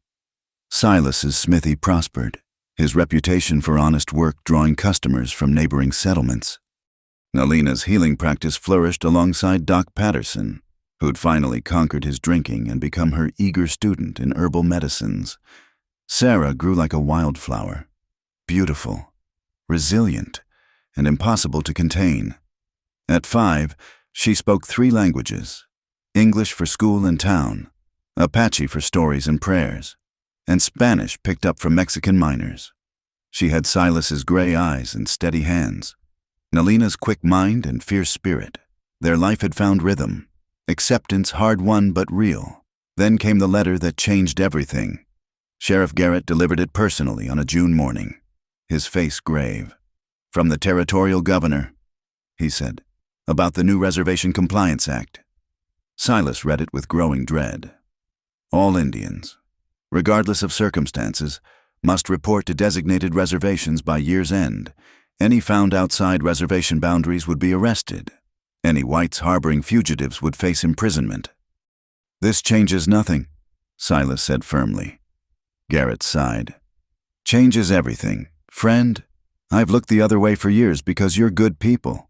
But this comes from Washington. Federal marshals will enforce it. I can't protect you from them." That evening, Silas and Nalina sat by their fire while Sarah played with the doll Victorio had sent for her last birthday. Carved wood, dressed in beadwork. A bridge between worlds like the child herself. "We could run again," Silas said. "California, maybe, or Oregon. Start fresh where nobody knows us." Nalina shook her head slowly. "Running forever? Teaching Sarah to hide who she is? Always afraid?" She looked at their daughter. "Who was making the doll dance? No. We stand here. This is our home. They'll take you, force you onto a reservation. Then we fight, in court, with the law, with truth. Show them I'm not wild Indian needing taming. I'm mother, healer, citizen of this town." Silas pulled her close. "You're the bravest person I know." "Brave?" She laughed softly. "I'm terrified, but fear is not reason to surrender." They began preparing, not for flight, but for battle. Silas wrote letters to every official he could think of, telling their story. Doc Patterson organized a petition, signed by everyone Nalina had helped. Even crusty miners who'd once spat at her presence now put their marks on paper declaring her vital to the community.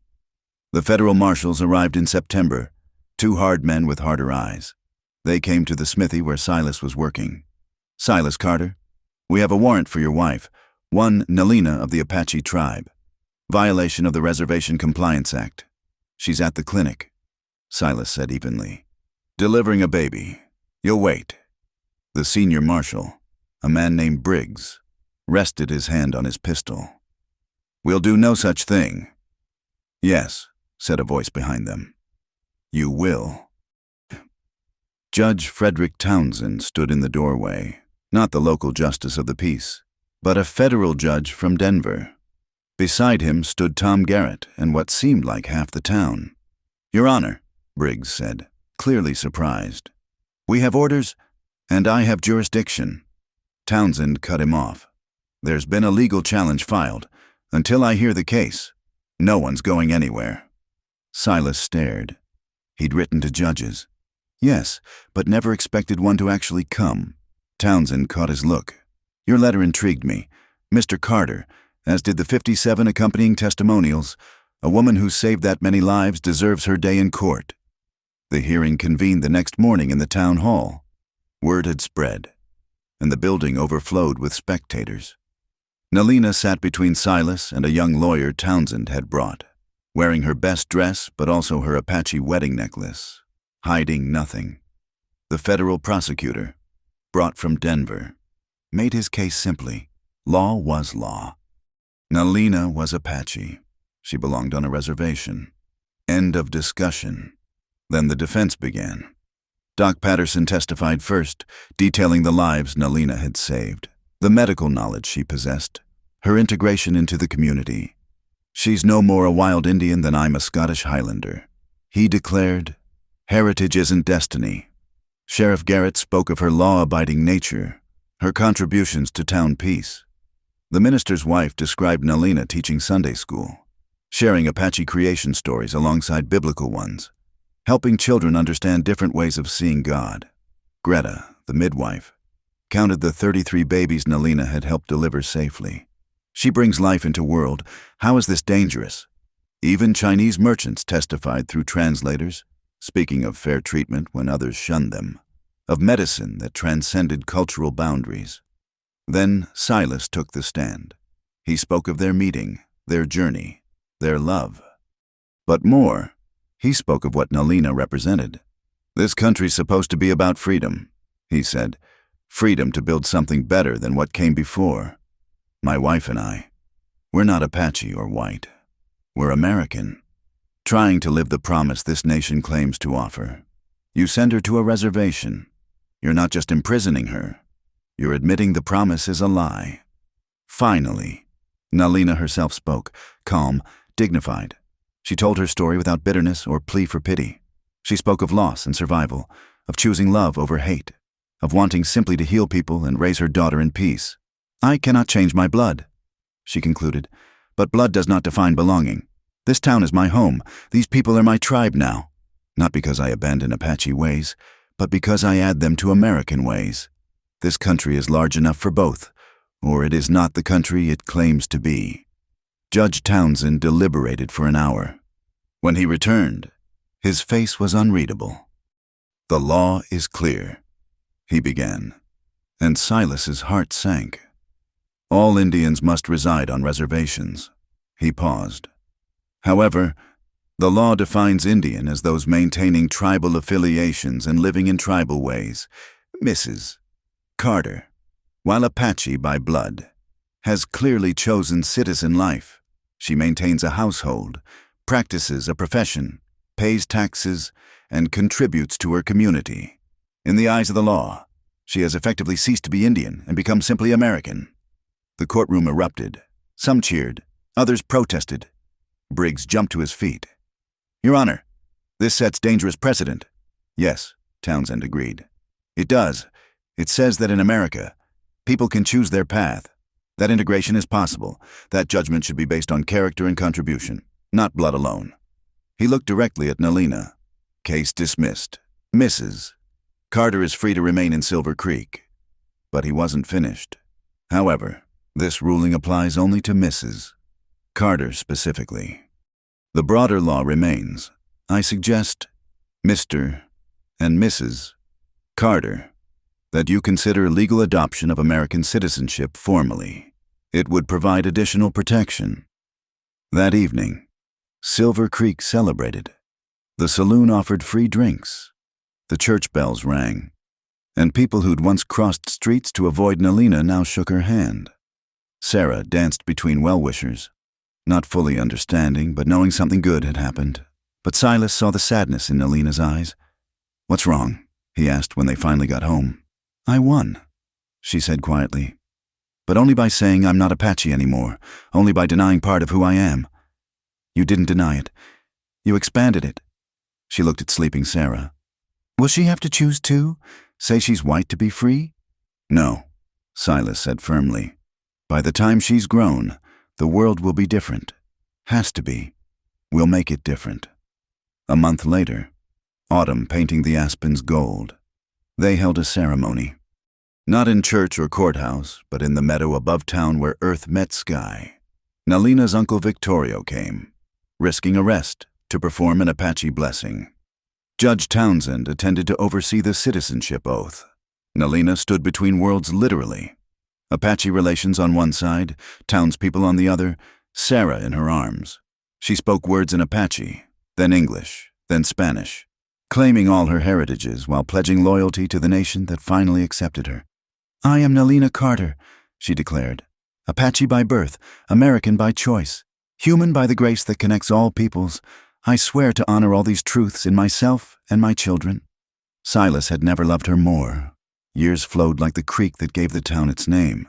Sarah grew into a young woman who could track like Apache, figure accounts like a banker, and heal with both herbs and modern medicine. She faced prejudice, yes, but also found acceptance, even admiration. When she left for college in Denver, the first mixed-blood woman admitted, the whole town saw her off. "You did it," Silas told Nalina as they watched the stage disappear into distance. "Gave her choices we never had. We did it," Nalina corrected. Together.